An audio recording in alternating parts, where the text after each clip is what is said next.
Locked On Podcast Network presents Locked On Sports Today.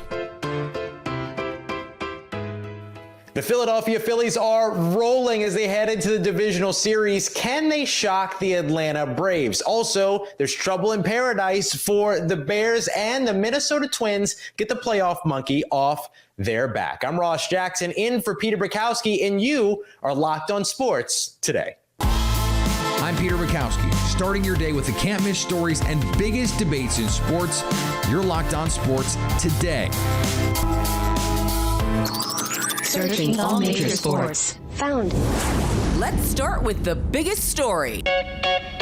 All right, everybody, put your ring fingers up. It didn't take too much for the Philadelphia Phillies to get that clean sweep on the Miami Marlins. Now they have the Atlanta Braves on the horizon. To break down the sweep, the win, and the upcoming series, we got Connor Thomas here of Locked On Phillies. Connor, before we get into the Braves of it all, tell me a little bit about what you saw from this Phillies team in their sweep. Well, I'll tell you what, we knew the offense was going to be a part of this series. They had a month in August where they hit the third most home runs in a month in Major League history. Like, the offense was kind of the expected. The unexpected was what this pitching staff could do. And the starting pitching, of course. Zach Wheeler, outstanding last night. And Aaron Nola, who would have guessed he probably would have one-upped them tonight? I mean, such a great couple of starts. And that's something that should strike fear in the hearts of anybody in the National League, because if this team can pitch, they're going to go a long way in October. Was the pitching the most surprising part of this sweep for you, or did something else surprise you about this team? I don't know if I want to say the pitching was surprising, because Nola and Wheeler are guys who have been here before. They're guys that have battled through postseason starts before. They're prepared for this moment.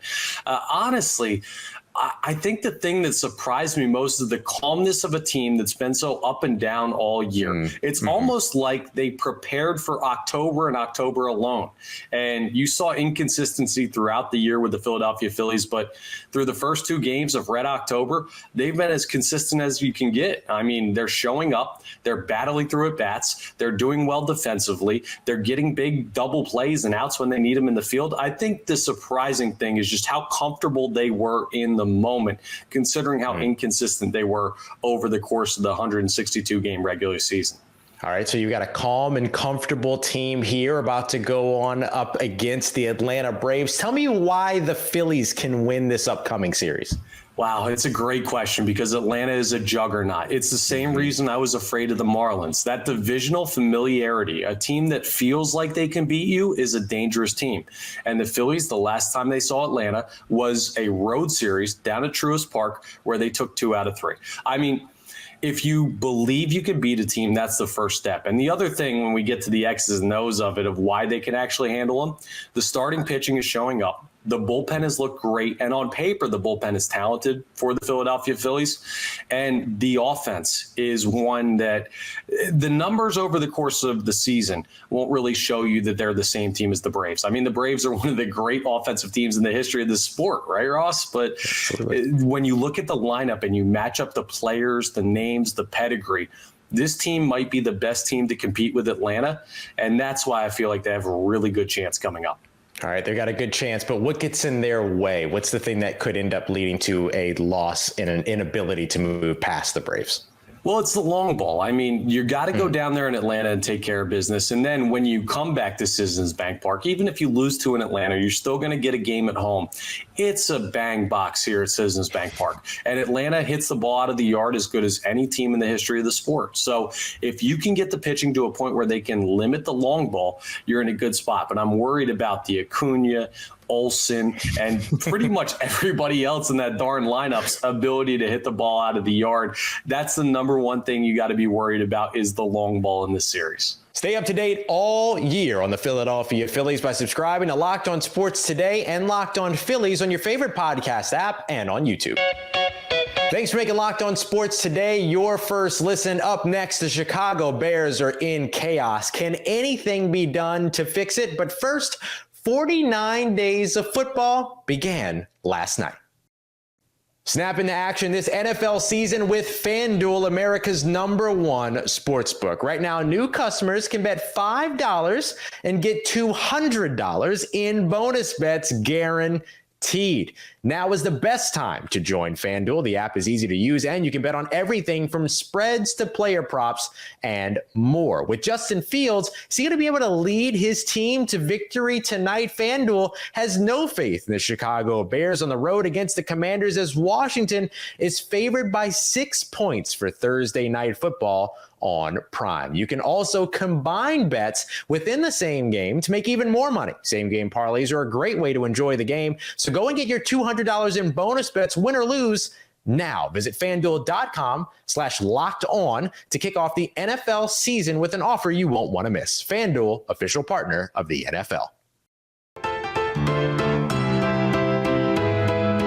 49 days of football began last night. That's right. For the next month and a half straight, football will be on every night. And it all began with Jacksonville State and Middle Tennessee State in a barn burner of a game that saw Jacksonville State survive. So now, whether it's Monday Night Football, Tuesday night action, or new Wednesday night Conference USA action, football will be on every night, and you won't have to wake up on another non-football day until Thanksgiving. And even then, Wednesday, November 22nd is the only day in that stretch through the remainder of the college football regular season to take a breath. The Texas Rangers obliterated the Tampa Bay Rays to advance. Now the Rangers won 7-1, and of course it ended with a little bit of nervousness. And if you've been burned enough by this bullpen, it did. I mean, for normal people who have not been burned as much as this Rangers fan base has by this bullpen, it was a little more nerve-wracking than the Rangers would have wanted. But they had their closer on the hill, and he didn't end up allowing a run. Josh Sborz didn't end up allowing a run, and Nathan Eovaldi allowed just one run in his exceptional outing. But the offense, oh my goodness, the offense. It looked like it might be another day like yesterday, where the Rangers had a lot of runners in scoring position and a lot of guys left on base. There were still 7 runners left on base, but the team went 4 for 13 with runners in scoring position, with some great at-bats from up and down this lineup. And Ole Miss is getting dinged for the way that its fans handled the upset victory against the LSU Tigers on Saturday night. The SEC announced on Wednesday that Ole Miss is going to be fined $75,000 after fans threw debris on the field in the fourth quarter of Saturday's 55-49 win against LSU.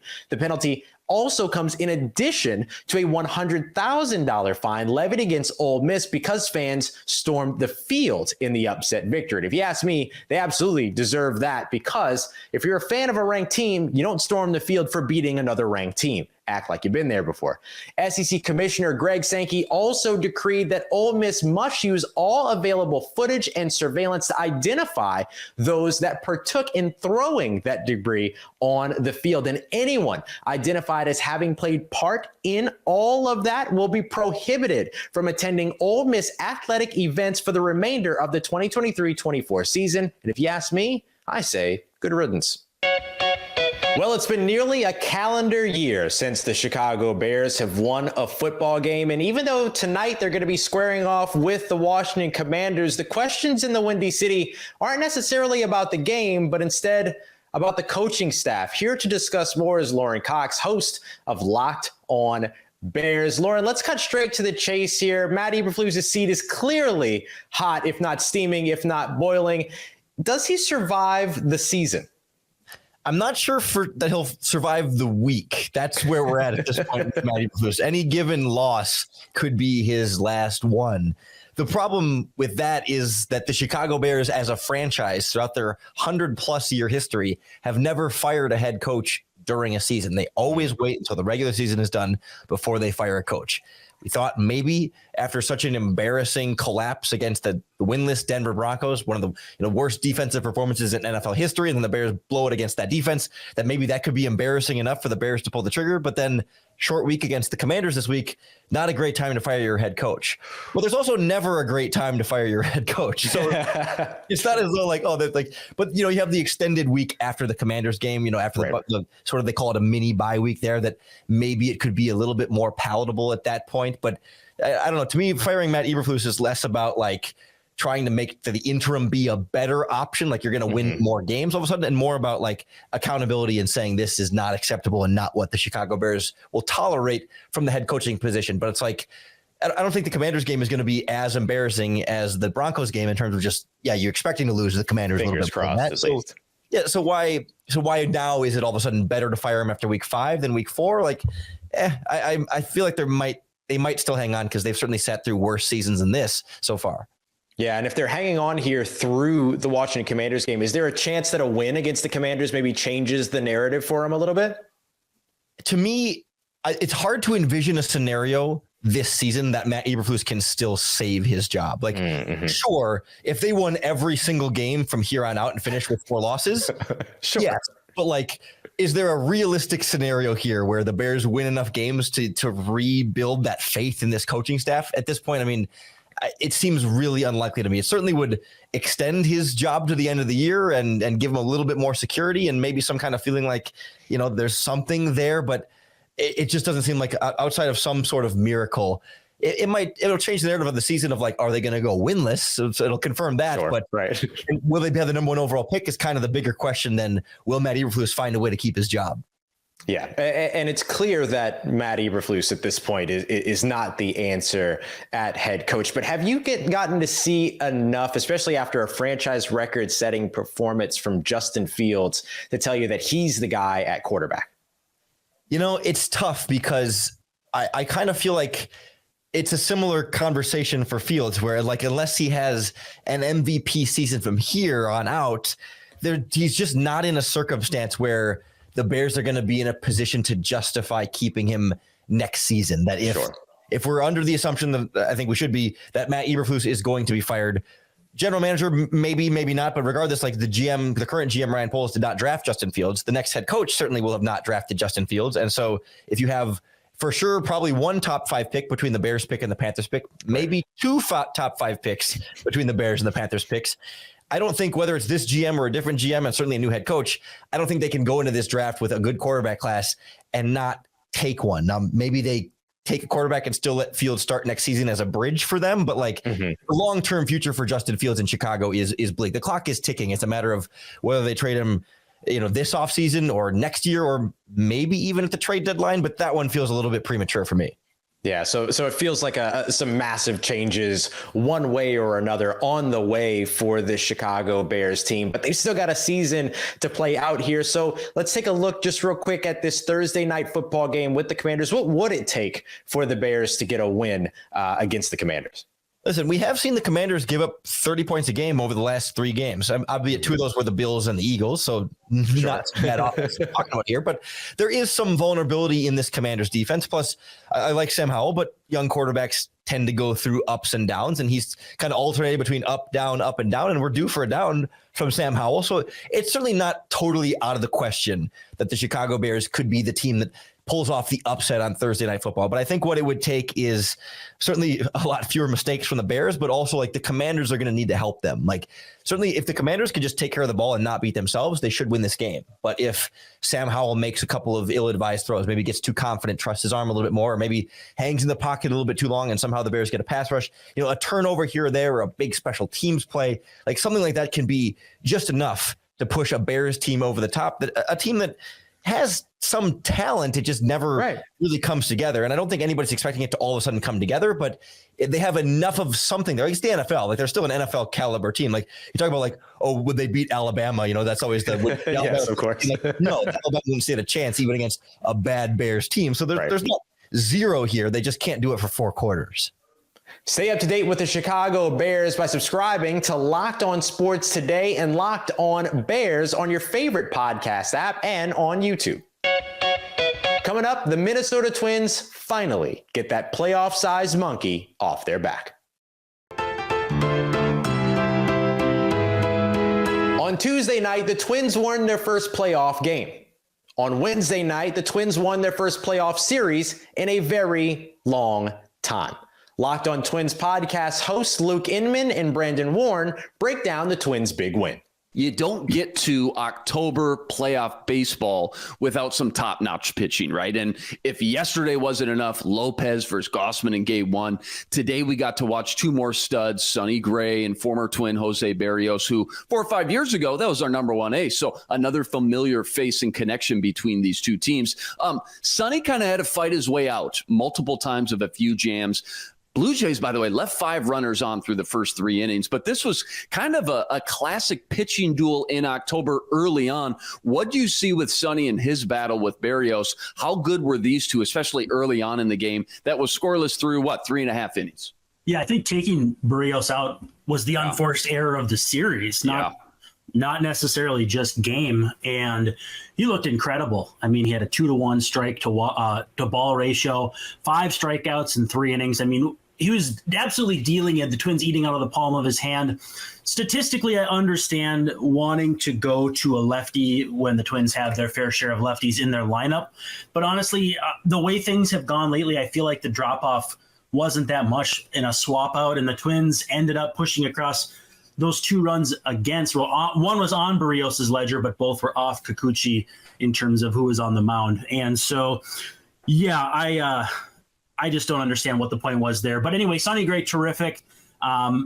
He just showed he knows how to pitch. He gets into jams, he gets out of jams, gets a big double play ball, and he just did everything you asked. This is what you go get a Sonny Gray for. This is the exact situation you want a guy like that. And he was nails today, man. Absolutely nails. So solid to have that guy as your game 2 starter and be able to save him a little bit. Twins allow just 1 run in 18 innings with just absolutely dominant performances by the pitching staff, top to bottom. We'll get into that a little bit more. Blue Jays, by the way, leave 17 runners on base in games 1 and 2.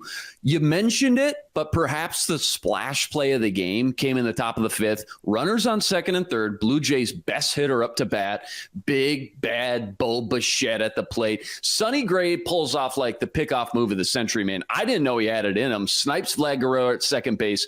Carlos Correa applies the tag for the out. Vlad was insistent he was safe. He just laid down, clutching the bag for what felt like 5 minutes as they went to the video booth replay, which did confirm he was out. Walk me through the play, though. You're the baseball aficionado. Yeah. There's so many elements and variables that took place there and ultimately had a huge effect on the outcome of the game.